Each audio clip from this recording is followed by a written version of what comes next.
Shout out to all my patrons. Thanks a lot, guys. Hey everybody, I'm back with another review. This time is the longer Orange 30 resin printer.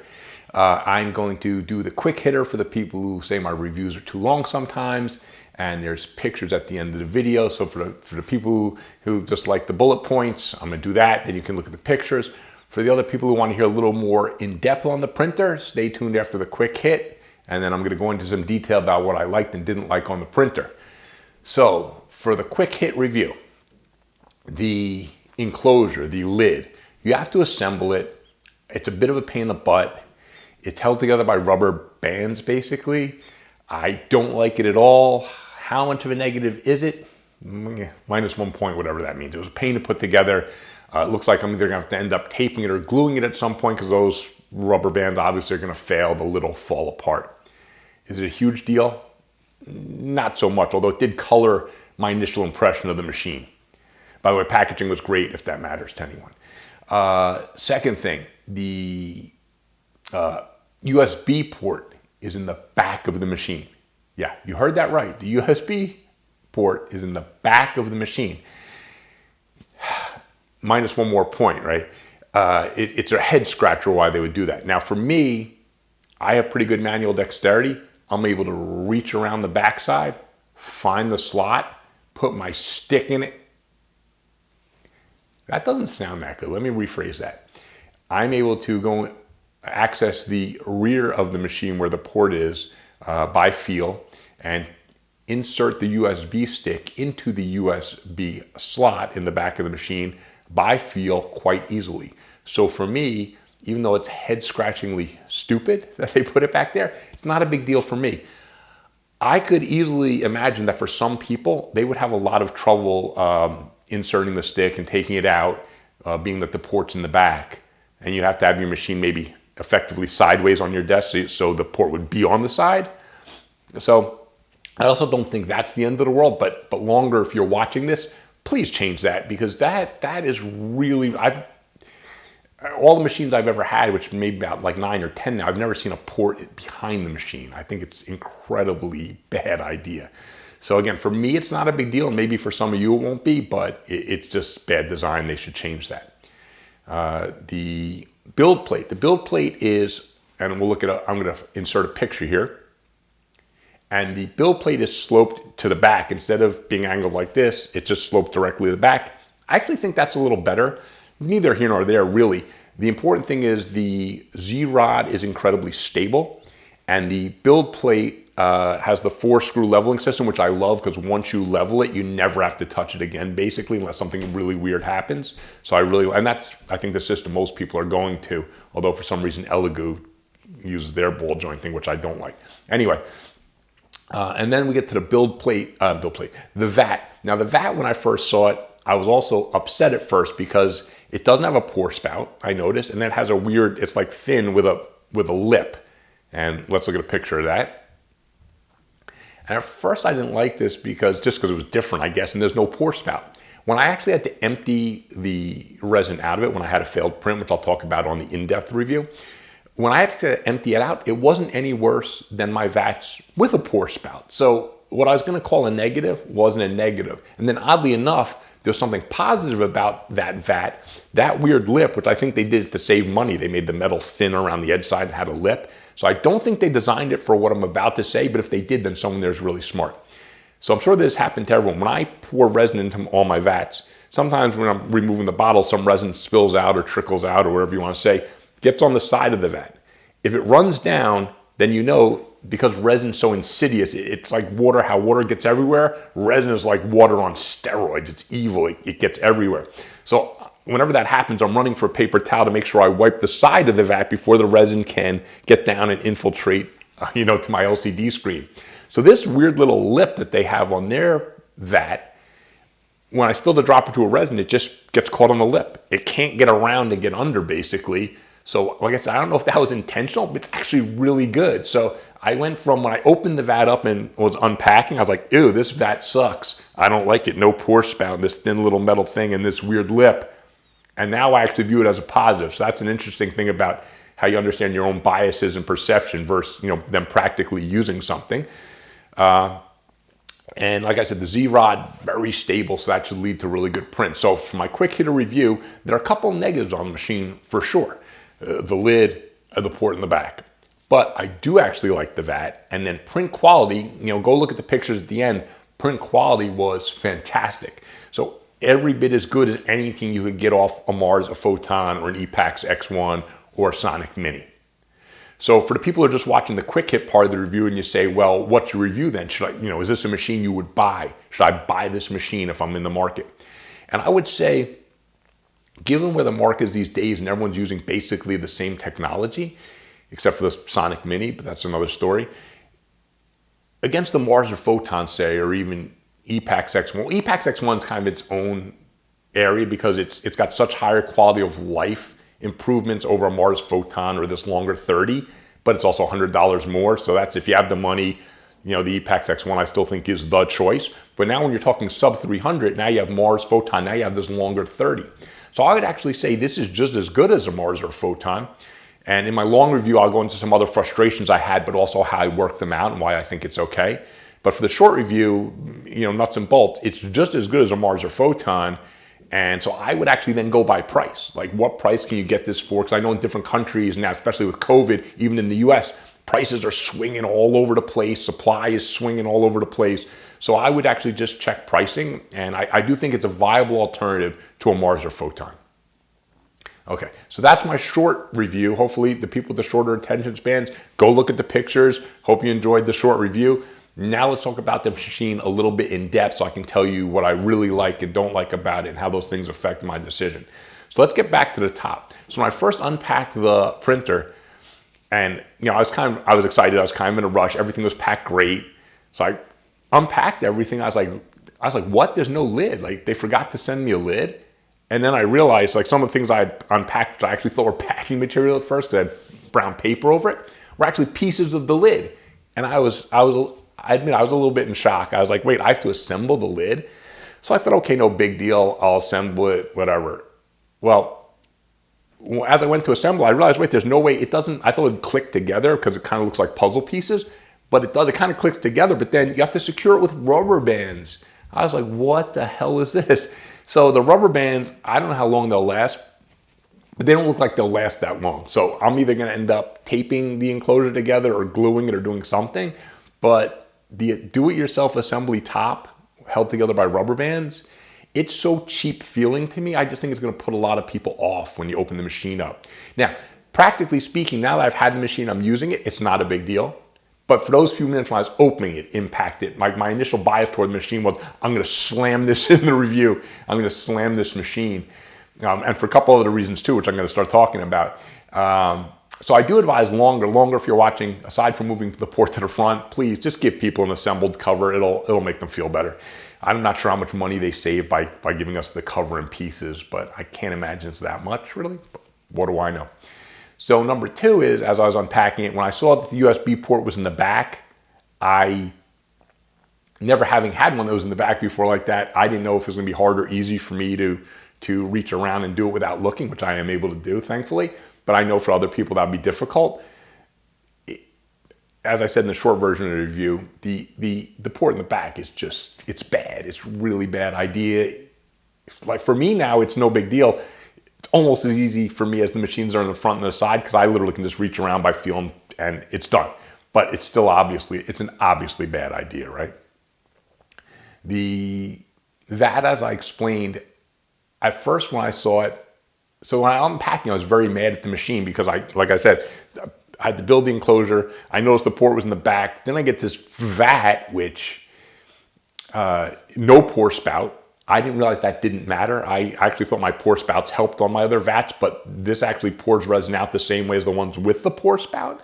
So, but talking my initial impressions, so when I saw it, I was mad at them. I was like, you make this stupid vat without a pour spout. And then this weird lip, which I didn't like, which it turns out I now really like. So it's kind of funny, ironic. So as I was unpacking the machine, I was already like pretty mad at the machine. All I saw were negatives. Of course, I didn't know how good the print quality was because I wasn't printing yet. So all I had were negatives to work with.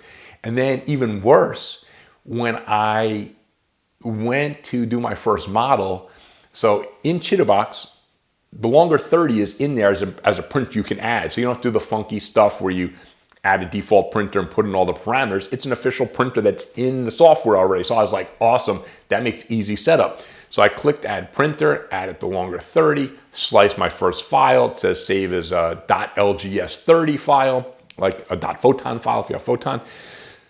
And then when I went to save it, it said it couldn't save that file type. So I was like, wait, what's wrong? So I did it again, didn't work. Did it again, it didn't work.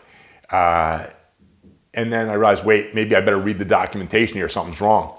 So in the documentation and on the USB stick, they had a video of how to convert Chitterbox files to longer files. And even though the printer's in there, it didn't just work, obviously, as I explained. What you had to do was, what I had to do, which was really frustrating to me. So I'm already mad at the machine for the things I said.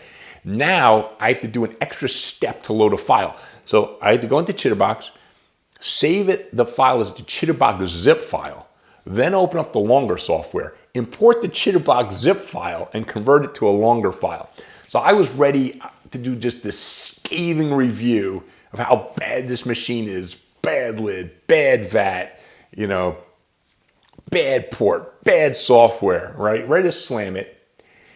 Then I realized, part of it was my own hubris, thinking I know so much, about 3D printing, I should just be able to make everything work.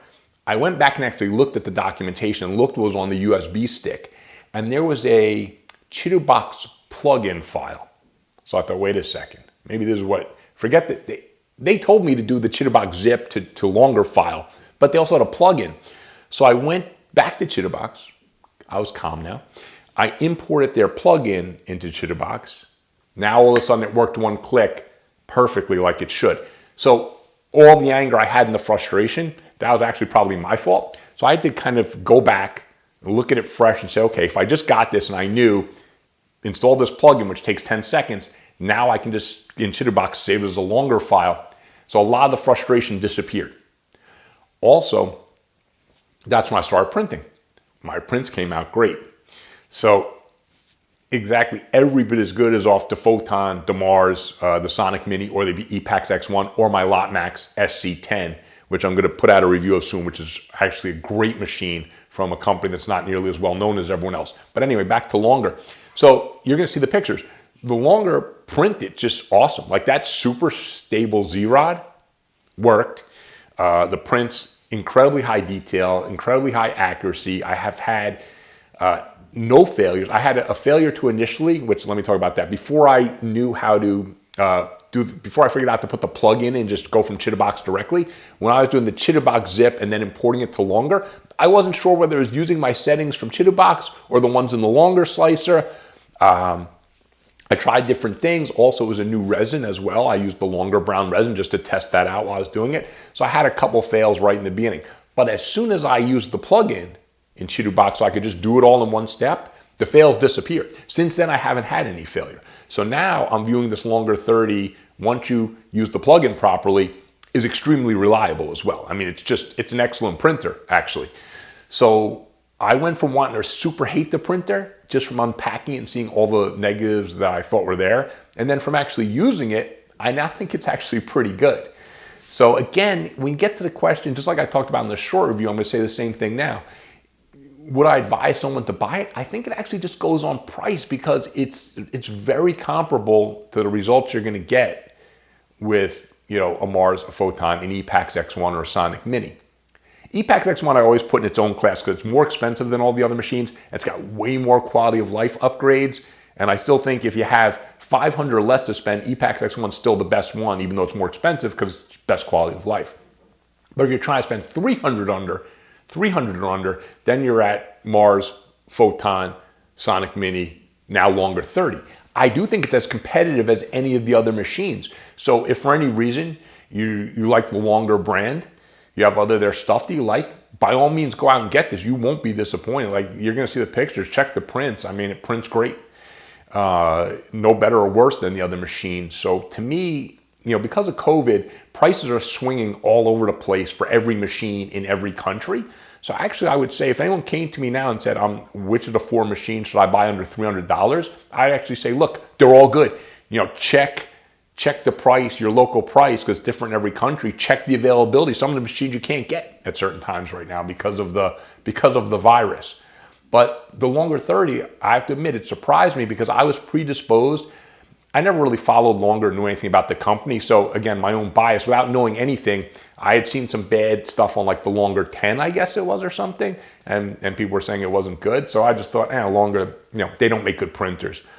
So I was surprised when this printer was good, although the initial thing of opening the boxes and those negatives I mentioned first reinforced my personal bias that the machine wasn't going to be good because, like I said, out of the box, I saw some things that I just didn't like, personally, and that I still don't like.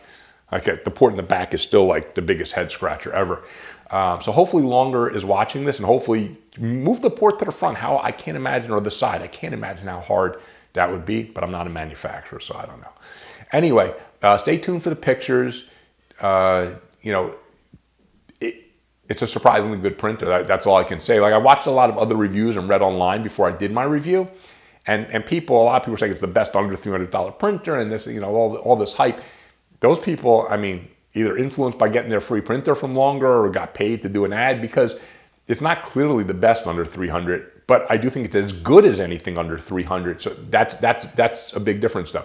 So that's why I think, like, if where you are, the Longer 30 is the cheapest of those sub 300, get it. But if it's the most expensive, I would say, well, don't bother to get it. There's no advantage to it that makes you say you want it over something else. So I think if Longer wants to compete more, make this actually better, they should basically undercut the other one. Since it prints as well, they should find a way to lower their price maybe to boost their sales. Other than that, there's no reason to recommend it over anything else, but there's no reason not to recommend it either, unless that port in the back, would really bother you. Then unfortunately for Longer, I'd have to say, anyone says the port in the back's a deal breaker, then it's a deal breaker. It is a stupid design they did in terms of where that port's located, and if that stops some sales, they have to deal with that and correct it in the future. But other than that, like I said, you're going to look at the prints in a minute. It prints great. So I have no complaints about the prints. And for me, bottom line, in the end, all I care about is how reliably and how accurately does the machine print. Quality of life stuff, I enjoy the better ones like the Epax X1, but in the end, I'm all about my prints, man, right? I'm a fanatic about getting good prints. And this machine gave me really good prints. It's giving me really good prints. So that makes me happy with it, in the end. I'm all about the prints. So anyway, stay tuned for the pictures. Please like this video. Please subscribe to my channel. Please support me on Patreon. My patrons are awesome. They've supported me buying resins, and you're going to start to see a bunch of resin test videos come out from me. Look, if this benefits you guys, I know times are tight, but if you can support a little bit, the more support I get, the more tests I can do. All my reviews, whether it's going to be printers or resin, they're going to be honest truth from me. I don't care if someone gives me a printer for free or doesn't. It's not going to influence me. The printers only cost a few $100s. I don't care, honestly. So you always get the truth from me in my reviews. That's it. Let's take a look at the pictures. Thanks, everyone. Happy 3D printing. So the first print here is of a vampire from Artisans Guild. I was really happy how this turned out. Detail is really sharp, really good stuff. This resin, though, is a little hard to photograph, I felt, so I did pop it off this little base, put it on a better base, and primed it. And I think, I'm not sure if it shows the detail better or not than just the raw resin, but it did come out great. I'm really, really happy with the detail here. I do find that brown resin a little hard to photo, but let's look at the next print I did.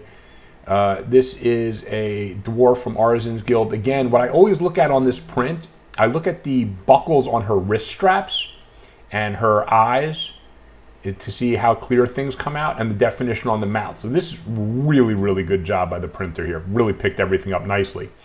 Next up, this is just to show you, I'm famous or infamous for my very light supports. This shows you how the printer handled those light supports. Came out really, really good. I had one little support fail, which was my fault. I tried to get away with a support that was just too light. Here's how the print came out, though. You can see details great. Look at the belt buckle on the strap across his chest. Look at the skulls by his waist. Those are really good indicators of the printer really picking up all the detail and printing it really nicely. And that black tent thing was also printed on the Longer 30. And here It is in the raw version, and here it's on its side just to show the detail a little better. Even though, again, this resin's hard to photo, you can see it really picked up a lot of clean, crisp details on this tent. I was extremely happy, with this print as well. And then the last test, for any printer should be, can you print the world's sexiest gunslinger? And how do you do on that? So here it is. What I look for here, so I test print this model a lot also, just because he's so handsome. But look at the belt buckle across his waist and the belt buckle on the bandolier across his chest.